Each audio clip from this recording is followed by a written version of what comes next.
तो चलिए बुलेटिन की शुरुआत करते हैं अपनी 8 सूत्री मांगों को लेकर राष्ट्रव्यापी आंदोलन की चेतावनी। बड़ी खबर, भारतीय उद्योग व्यापार मंडल BUVM की बैठक में निर्णय किया गया। 27 अगस्त तक मांगों को लेकर समय की सीमा रखी, लेकिन मंडल के 43वें राष्ट्रीय व्यापारी दिवस का जब दिल्ली में आयोजन हुआ, ऐसे में भारतीय व्यापारी कल्याण बोर्ड के राष्ट्रीय अध्यक्ष सुनील जीवराज सिंह ही मुख्य अतिथि के तौर पर मौजूद रहे। BUVM के राष्ट्रीय अध्यक्ष बाबूलाल गुप्ता ने इस कार्यक्रम को लेकर जानकारी साझा की।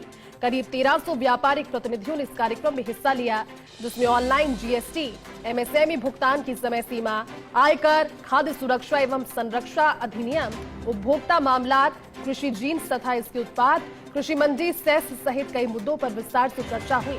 व्यापार विरोधी नीतियों और समस्याओं के समाधान का भी सरकार से आग्रह किया गया।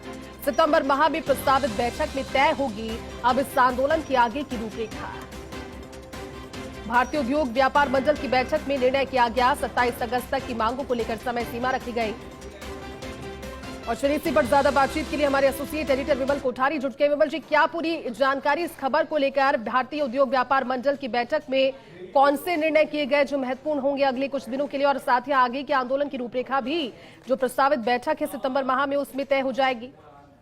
इस पूरे मामले को लेकर के ये कहना है कि व्यापारी लंबे समय से इस बात का विरोध कर रहे हैं कि ऑनलाइन जो सामान बेचा जा रहा है वो MRP के नीचे की प्राइस में बेचा जा रहा है, और व्यापारी ये चाहते हैं कि एक स्वस्थ परंपरा हो।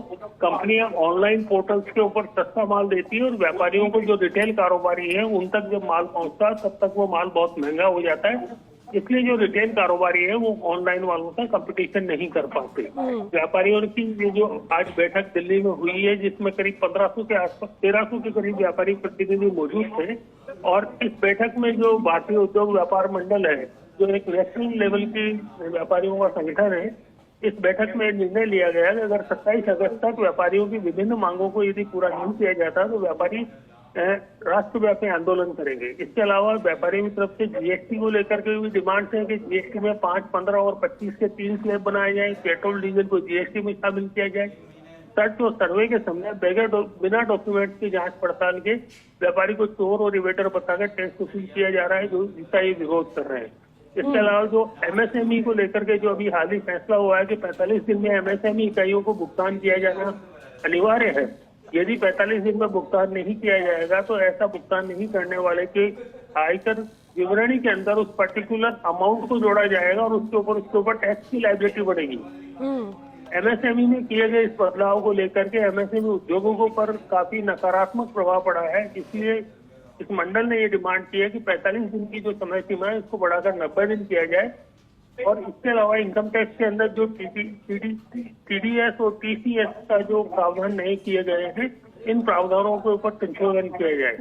उपभोक्ता मामला विभाग से संबंधित भी उनकी डिमांड्स है। कृषि जिन्सों और इनके उत्पाद के आयात के ऊपर भी व्यापारियों की डिमांड है कि भरपूर आयात करने के लिए कस्टम ड्यूटी घटाई गई है।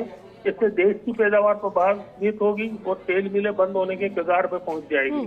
कृषि मंडी सेस को लेकर इनकी डिमांड है कि पूरे देश के अंदर 0.5% की दर से कृषि मंडी सेस निर्धारित किया जाना चाहिए। एक प्रांत से दूसरे प्रांत में माल के आने जाने के ऊपर एक बार लगे हुए मंडी सेस को पेमेंट मान लिया जाना चाहिए। कुल मिला के ये कहा जा सकता है कि ये जो दिल्ली में बड़ी बैठक हुई है, इस बैठक को लेकर के व्यापारी संगठन आने वाले समय में नेशनल लेवल के ऊपर एक आंदोलन करने की तैयारी कर रहे हैं। इसी रूपरेखा सितंबर माह में होने वाली प्रस्तावित जो बैठक है उस बैठक में बनेगी, और इसके लिए यदि इनकी डिमांड्स नहीं मानी जाती है तो इसके लिए जिम्मेदारी केंद्र सरकार की होगी। जी ठीक है विमल जी, शुक्रिया आपका इस पूरी बातचीत के लिए।